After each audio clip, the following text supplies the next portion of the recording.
For the first time in history, an ice cream has ignited a heated debate in the United Nations Security Council. The Israeli and Palestinian envoys sparred over the US brand Ben & Jerry's decision to end the sales in the occupied Palestinian territories. The Palestinian envoy accused Israel of trying to put pressure on corporate giants. He said that Ben & Jerry's decision should be lauded. When companies implement your resolutions, they should not be criticized. They should be saluted. Mr. President, and we need to see more of this action to see respect for resolutions of the Security Council, not to falsely accuse them of things that they are not doing. Israel, on the other hand, said that Ben & Jerry's was singling out the Jewish state. It accused the US brand of being part of an anti-Semitic boycott. When this council fails to take strong action against the world's worst human rights violators like Iran and Syria, and instead singles out the world's only Jewish state, it is no wonder that companies like Ben & Jerry's and Unilever allow themselves to single out Israel for boycott.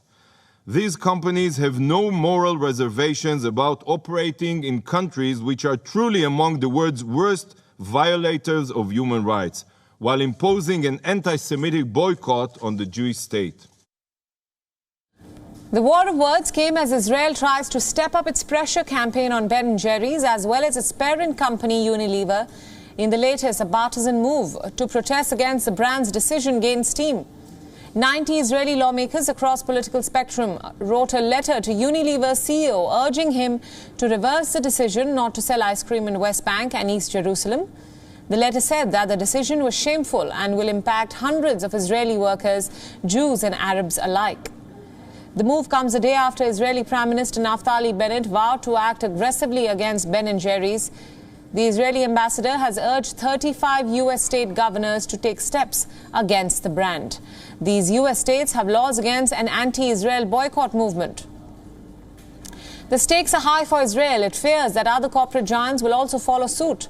Earlier this month, Ben & Jerry's announced that it will stop the sales of its ice creams in the occupied territories amid pressure from Palestinian groups.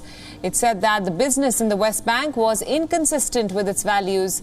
Its parent company, the UK-based Unilever, distanced itself from the decision, saying that Ben & Jerry's board made the independent choice. Ben & Jerry's move is one of the strongest steps by a well-known company against Israel's settlements, which are widely seen by the international community as illegal.